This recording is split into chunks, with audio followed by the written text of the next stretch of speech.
Welcome to behind the scenes of our latest beauty portrait involving sparklers.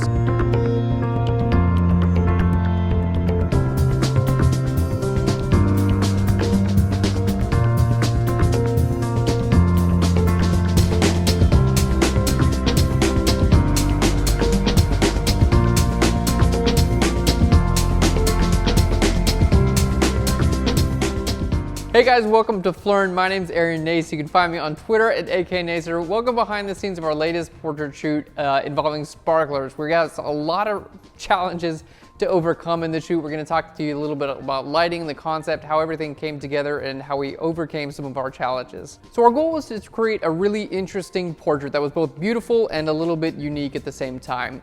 Usually when creating something like this, you want a couple of different elements to be in place.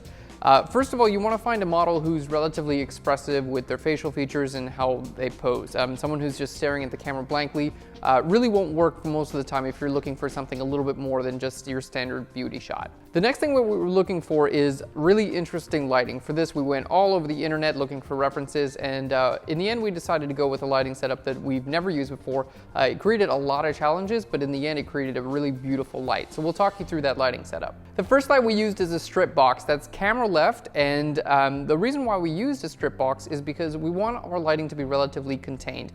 All the lights in this image have grids on them or very a small throw. That's because we didn't want one light overpowering the other lights. We were mixing colors, and in this case, the light off to the left with that strip box is gelled red, and that's what's creating that red cast on the background as well as on our subject. The next light is all the way camera right, and this is behind our subject. This is gelled blue. It's in a medium-sized softbox, and this time it's just hitting the background. So what we're getting is the light from the left with the red gel, the light from the right with the blue gel, and where they mix in the middle kind of creates that really nice purple color. Our third light is a beauty dish, and that's located right above and behind our subject. It's got a quarter CTO gel on it, so it's a little bit kind of orange, and it warms the image up a little bit. Kind of plays off that purple in the background color and gives it a bit of a rim light around our subject. And the last light that really ties everything together is actually boomed out right in front of our subject. It's in a 7-inch reflector that's gridded with a 40-degree spot grid, and that has a cyan gel on it. So I'll explain why we did all those things. The reason it's gridded is because we wanted it to just hit our subject. We didn't want it to hit the background, and for that matter, not even our whole subject, mostly just her face. We used a cyan color so it would balance out the warm colors coming from the rim light in the background, that beauty dish that we used.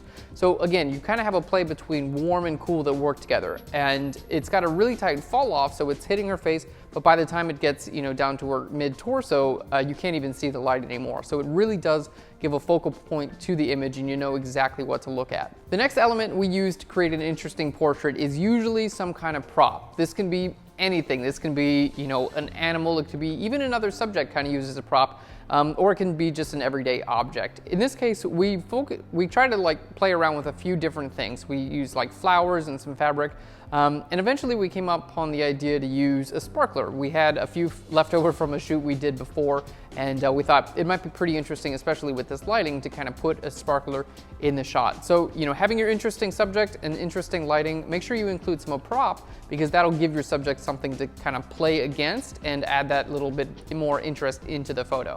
So we're shooting with the sparkler, and everything looks great. It's a little bit crazy, and it smells horrible, and it's getting all smoky in the studio.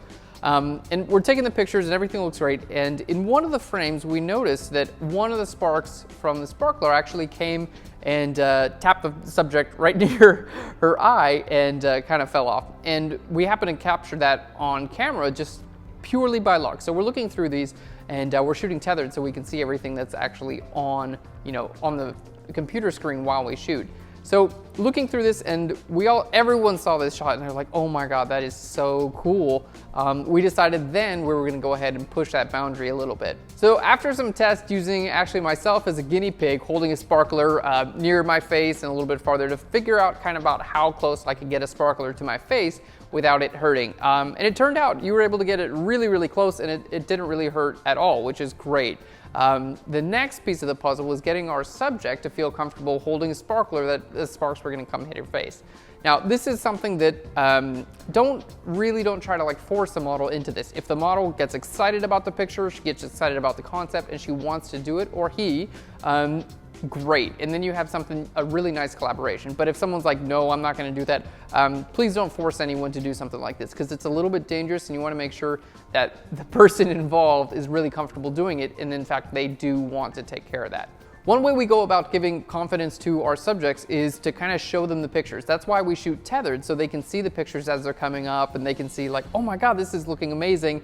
And we're like, okay, wouldn't it be even cooler if these sparks were coming out and hitting your face? And they're like, oh my God, that's scary, but yeah, it would be really cool. So we try to inspire that confidence in our subjects as well, and that's how we usually can push the boundary a little bit farther than most people. So we decided we were gonna have the sparks from the sparkler go ahead and hit our subject's face. And I know you guys are like, you are absolutely crazy, and we need to shut down Phlearn because you're endangering people. And I promise it really was not as bad as it seems. But so we wanted the sparklers, the sparks to kind of touch the face of our subject. And one way we went about doing that is to create, we actually brought in like a wind machine just to the right of the camera. So as our subject was standing there, she had her eyes closed, she was braced for this. She was basically holding the sparkler, and we used a wind machine that was gonna blow the sparks in and have them bounce off of our subject's face. So all the pictures you see here are straight out of the camera. These have not been retouched in any way. The subject actually did go through this, and she's a boss because of it. Definitely. It was hard to keep my face, pretty still because it was so scary to have it close, but it didn't hurt, so it ended up being okay. I got used to it by the third time. Yeah, you were very brave. Sweet. Awesome job. To make sure we had like the maximum effect, we wanted to use a long shutter speed. And that would mean it would capture a lot of the sparks coming and hitting her face. So it wasn't like, one or two.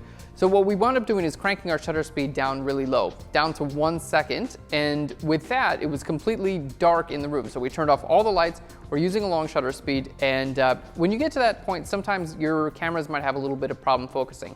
So we have a small flashlight we keep on set, and we can aim that at the subject for a second or two, go ahead and get the focus, move the flashlight down, and then shoot. So we were shooting in complete darkness. The only thing was the sparkler kind of going on her face, and it was a really, really cool shoot to witness, and the images turned out amazing. None of this would have come together if it wasn't for an amazing team, and that's one of the biggest things that I would promote, is try to get someone you really love and trust to do hair and makeup, and get them on set with you every single time you shoot, and you'll kind of work that bond. And if you're really familiar and like friendly with your hairstylist and makeup artist, and if a model comes on set and everyone else is already like really familiar and happy with them, it's going to help them like calm down and get cool as well. So work with a good team, and work with a team who really cares. We probably went through 4 or 5 different hairstyles on this shoot alone. The first one we shot in was just like, no, it's not exactly right.